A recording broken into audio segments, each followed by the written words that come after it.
The deadline for registration under the Alien Registration Act is today. All foreign nationals present in the United States longer than 30 days must register with the federal government. Failure to comply with this is a crime, punishable by fines, imprisonment, or both. As President Trump and Secretary Noem have both said, if you register and you leave now, you choose to self-deport. You may have the opportunity to return later legally. But if not, you will be arrested, fined, deported, never to return to our country again. ኢትዮጵያኑ በአሜሪካ በሕክምና ስተት የሁለት ዓመት ልጃቸው መሞቷን ተከትሎ በሆስፒታል ላይ ክስ መስርተዋል። በአትላንታ ጆርጂያ የምትኖሩ ኢትዮጵያን ከቤተሰብ ጎን እንድትቆሙ ጥሪ ቀርቧል። ፍትህ ለህፃን ማያ ጌታውን በሚል ከቤተሰብ ጋር ልንቆም ይገባል። መረጃውን በአጭሩ እነግራችኋለሁ። ኢትዮጵያኑ የሁለት ዓመት ልጃቸው በሕክምና ስተት ህይወቷ በማለፉ በአሜሪካ ጆርጂያ ፍርድ ቤት ክስ መስርተዋል። ህፃን ማያ ጌታሁን በጆርጂያ ግዛት ስኔቪል ከተማ ወደሚገኘው ፔድሞንት ኢስት ሳይድ ሜዲካል ሴንተር የሄደችው ጉንዳን በልታ የተፈጠረውን አለርጂክ ተከትሎም እንደነበር ወላጆቿ ባቀረቡት ክስ ገልጸዋል። በማዕከሉ አስቸኳይ ሕክምና ክፍል ልጃቸውን ከወሰዷት በኋላ ተመርምራ አለርጂ መሆኑ እንደታወቀ የገለጹት ወላጆቿ ከዚያ መድኃኒት እንደተሰጣት አስረድተዋል። ይህንን መድኃኒት የዕለቱ የሕክምና ባለሙያ ከሰጣት በኋላ ግን በሽታዋ እንደባሰባትም ገልጸዋል። ይህንን ተከትሎ መድኃኒቱን ያዘዙት ዶክተር ሬቺሳ ሳላዛር ባደረጉት ምልከታም የሕክምና ባለሙያው የሰጣት መድኃኒት ለእድሜዋ በሚመጥን መልኩ እንዳልሆነ መረዳታቸውን ጠቅሰዋል። በዚህም የተነሳ ህፃኗ ማያ መተንፈስ አቅቷት አይናቸው እያየ ለሞት መዳረጓንም በክሳቸው ላይ አስረድተዋል። በወላጆቿ አቶ ጌታውን ብርሃኑና ወይዘሮ ቤተልሔም ጌቱ በመሰረቱት በዚህ ክስ በቸልተኝነት በልጃቸው ግድያ የፈጸሙት ዶክተሮችና የሕክምና ማዕከሉ ጥያቄ እንዲሆኑ ጥያቄ አቅርበዋል። ይህንን ክስ የያዘው ቤሎ ፈርም ተወካይ እንደገለጹት የማያ ላይ ድርጊቱን የፈጸመው ዶክተር ከዚህ ቀደም ተመሳሳይ ሁለት ክሶች የቀረቡበት ነው። በመሆኑም ገና በጨቅላነቷ ለሞት ለተዳረገችው ማያ ፍትህ የሚጠይቁ ከመሆኑም በላይ ዳግመኛ ወላጆች እንዲህ አይነት ልብ ሰባሪ ክስተት እንዳይገጥማቸው በማሰብ እንደሚከራከሩ መግለጻቸውን ኬር11 ቴሌቪዥን ካቀረበው መረጃ ላይ ተመልክተናል። የጤና ማዕከሉ በጉዳዩ ላይ ምን አስተያየት እንዳለው ጠይቆ መልስ ከመስጠት ተቆጥቧል። የሁለት ዓመቷ ማያ ጌታሁን በዚህ ሁኔታ ህይወቷ ያለፈው ከጥቂት ወራት በፊት ማለትም በጥቅምት ወር ነበር። በአትላንታ ጆርጂያ የምትገኙ ኢትዮጵያውያንና የኢትዮጵያ ወዳጆች ማያ ፍትህ እንድታገኝ የበኩላችሁን አስተዋጽኦ እንድታደርጉና ከቤተሰቦቿ ጋር እንድትቆሙ ጥሪያችንን በዚህ አጋጣሚ እናቀርባለን። ወገኖች እያደረ ብዙ ጣጣ ነው የምንሰማውና አደራ ብዬ ልለምናችሁ የምፈልገው ይሄንን ቪዲዮ በጣም ለብዙ ሰው እንድታዳርሱት አደራ ማለት ወዳለሁ። ምክንያቱም ነግበኔ ነውና እያንዳንዱ ሰው ላይፍ ኢንሹራንስ አለኝ ብሎ የሚል ሰው ካለ እየከፈተ ፋይሉን ማየት አለበት። አንድ እህታችን ላለፈው 7 ወር የተለያዩ እርዳታዎች የህግ ባለሙያ ጋር እንዲሁም ኢንሹራንስ ኮሚሽንም ብዙ ሰዎች ይሄንን ኢንፎርሜሽን እንዲያዩትና ፎልደሯን አይተው ችግሯን እንዲፈቱላት ጥረት አድርገን ነበር። ያ ማለት በህመም ላይ ሆና ዊልቸር ላይ ቁጭ ብላ እንቅስቃሴ ማድረግ አትችልም።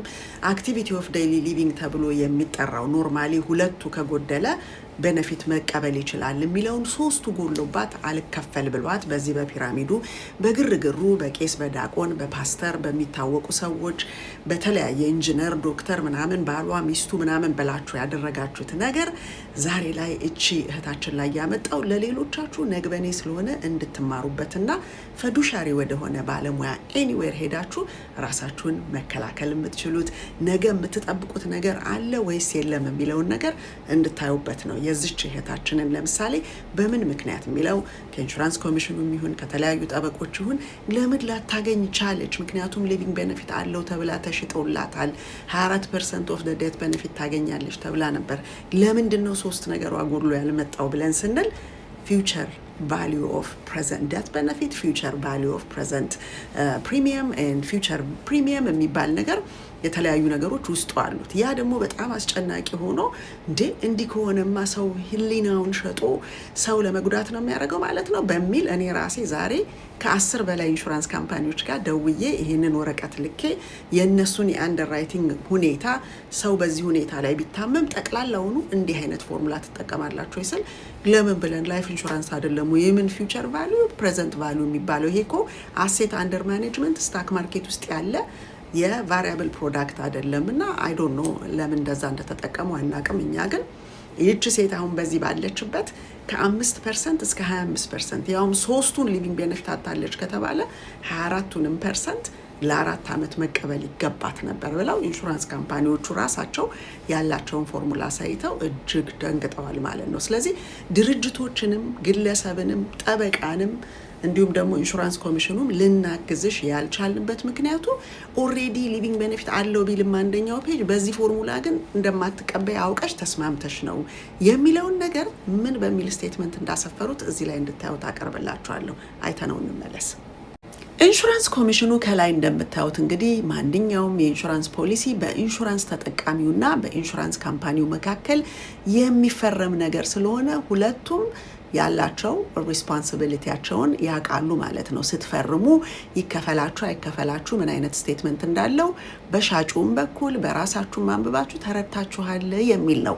ስለዚህ የዚች ሴት አለመከፈል ኤ ሲቀነስ ቢ ሲቀነስ ሲ ሲቀነስ ዲ የሚለው ነገር ጠቅላላ ወደ ፊውቸር ፕሬዘንት ቫልዩ ኦፍ ማኒ የሚለው ካልኩሌሽን ጋር ሲገባ አንደር አሴት ማኔጅመንት ያሉ ገንዘቦች እንደሚሰሉት በዛ አይነት ስሌት ስለሆነ እችን ሴት ዜሮ አውጥቷታል። ምንም ነገር እንደማታገኝ ዶክተሩ 3ቱ አክቲቪቲ ኦፍ ዴይሊ ሊቪንግ ከ6ቱ ጎሎባታል ተብሎ ዊልቸር ላይ ተቀምጣ ከኢትዮጵያ ሁሉ ሰው መጥቶ ቤተሰብ እንዲያግዛት ለኤምባሲ ሁሉ ደብዳቤ ተጻፈላት ሰው ናት። ዛሬ ላይ ግን ኢንሹራንስ ፕሮዳክቷ ምንም ነገር አታገኝም የሚል ነውና ዳኝነትም እንኳን ኢንሹራንስ ኮሚሽኑ ለህዝብ የቆመ ስለሆነ ገብቶ እንዳይዳኝ እንኳን በማወቅም ይሁን ባለማወቅ ባለማንበቧም ይሁን አንብባው አይታው ይሁን ብላም ይሁን ያደረገችው ሎጎውን ወዳ ይሁን ቄሱን ወዳ ይሁን ዳቆኑን ወዳ ይሁን ወይም ደግሞ የተለያዩ ትልልቅ ሰዎች ምናምን እየተባለ እየተጠራ የሚነገራችሁን ነገር እነዛን ሰዎች ተማምና ይሁን ይሄን ያደረገችው ዛሬ ላይ ግን መና አድርጎ አስቀምጧታል። ያውም ከ2 ዓመት በላይ የቆየ ፖሊሲ ማለት ነው። ስለዚህ እያንዳንዱ ሰው የራሱን ነገር እየከፈተ ፈዱሻሪ ወደሆኑ የኢንሹራንስ ባለሙያዎች ጋር በመሄድ ከፍቶ አሳይቶ ነግበኔ ስለሆነ የሚመጣባችሁን ነገር ተዘጋጅታችሁ ተጠብቃላችሁ አለመባሉ ሳይሆን እንዴት ነው ልትከፈሉ የምትችሉት የሚለውን ነገር ስታዩ ትከፈላላችሁ አትከፈሉም ካልኩሌሽኑ ምን ይመስላል ብላችሁ አሁኑኑ ጠይቃችሁ በፊውቸር ቫልዩ ፕሬዘንት ቫልዩ የሚባል ከሆነ ኢን ሪዛልቱ እንደዚቹ እንደህታችን ሊሆን ስለሚችል እያንዳንዳችሁ ባለሙያ ያስፈልጋችኋል ማለት ነው። አንፎርቹኔትሊ ያለ ምንም እውቀት ማንም ሰው ሊሰራ ይችላል ስለተባለ ከየዘመዶቻችሁ በቅርብ ከምታቋቸው ሰዎች እንደ እድርና እንደ እቁብ ስለሆነ የተመዘገባችሁት በውስጡ ያሉትን ነገር የሰጠውም አላወቀም ተቀባዩም አላወቀም።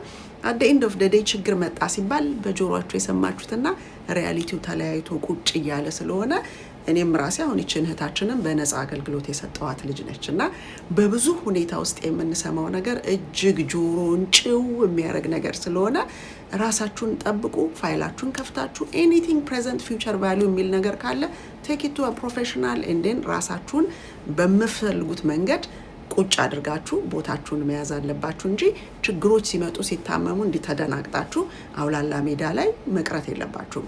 የገፋ ያግባባ ማግባባት ነው ስራው ተብሏል አይደል እንዴ? አንፎርቹኔትሊ ማግባባት አይደለም እውቀት መሆኑን እነዚህ ሰዎች ከወደቁ በኋላ እየተማረ ነው ያለው። አሁን አንዳንድ ነገር ሲደርስበት ሌላም ወንድማችን እንደዚህ ባክቦኑ ሽፍት አድርጎ መንቀሳቀስ አይችልም፣ ግን ቤተክርስቲያን ነው የሚያስተዳድረው። ኢንሹራንስ አለው 7 ወር የሞላው ኢንሹራንስ በዚሁ በግርግር የገዛው። ስለዚህ ችግር ሲመጣ የማትጠቀሙበት ከሆነ ጆሮ የሚሰማውና ሪያሊቲውን እየከፈታችሁ በየቦታው አሳይታችሁ ለነገ የምትጠብቁትን ነገር አምናችሁ የምትቀመጡበት እንጂ ዝም ብላችሁ ፎልደር ቤታችሁ አስቀምጣችሁ አበበን በሉት ከበደን በሉት አልማዝን በሉ አስቴር እነዛ ሰዎች ለዛ ችግር መሸፈኛ ቤተሰቦቻችሁን ቢላችሁን የሚሸፍን ሰው ማንድም ሰው ሊከፍልላችሁ አይችልም። ስለዚህ ማመን ከሚለው ነገር እንድትወጡ አደራ አደራ እያልኩ በተለያየ ቪዲዮ ላይ ሰርቻለሁ። ማመን የምንችለው የተጻፈው ነገር ነው ምናምነው አንድ እንደዚህ የተጻፈ ነገር፣ ሁለተኛ ነገር ደግሞ ማመን የምንችለው ፕሮሚስ የተደረገው ነገር ዲሊቨር ሲደረግ ነው። ከዛ ውጪ በዜግነት በቁመና በአለባበስ በመኪና በጫማ በዝና በመናምን እያላችሁ እየካባችሁ ያመኑት ነገር በጠቅላላ በመጽሐፍ ቅዱስም በምድራዊም ህይወታችን የሌለውን ነገር በፈጠራ ችሎታ ሰዎች ብሬን ዋሽ እያደረጉ እንድታምኑ አድርገው መጨረሻ ላይ ከሚያለቅሱት ጋር አብሎ መላቀሱ እጅግ ከባድ ስለሆነ ራሳችሁን ጠብቁ ማለት ወዳለሁ። እታችሁ የቲ ነኝ ከየቲ ፋይናንሻል እንዲሁም ከሪማክስ ሊጀንስ። ይሄንን ነገር በጣም አስጊና አደገኛ ስለሆነ ፕሊዝ ሼር ኢት ላይክ እና ሼር እያደረጋችሁ ማንኛውም የሚሰማችሁን ነገር መጻፍ ትችላላችሁ። እዚህ ላይ ሪቪው ልናረግ ሌሎቹ የማይጽፉት ነገር እዛ ውስጥ ለምን ገባ የሚለውን ማሳየት ህጋዊና የሙያዊ ግዴታችን ነው። ስለዚህ ያንን ማንኛውም ሰው ቢሆን ሊወድቅ ሳይሆን ሊያሸንፍ የተሰራ ነው በፈጣሪ። የሰው ልጅ ግን ስላመናችሁት እየሰበረ የሚጥላችሁ ከሆነ ማመን ትክክለኛ ነገር እንዳልሆነ፣ ማመን በውጤት እንደሆነ፣ ማመን ፈጣሪንና የተጻፈን ነገር ብቻ እንደሆነ ሊያስተምር የመጣ ቅስፈት ነው። አሁን ይሄ እንዲህ የተቀነዘነዘ በየቦታው ብዙዎችን እየመታ ያለው የፒራሚድ ስኪም እና የላይፍ ኢንሹራንስ ስኪም እና ባካችሁ ራሳችሁን ጠብቁ፣ ሼር አድርጋችሁ ሌሎቹን ጠብቁ። መልካም ቀን ይሁንላችሁ። ደህና ሁኑ።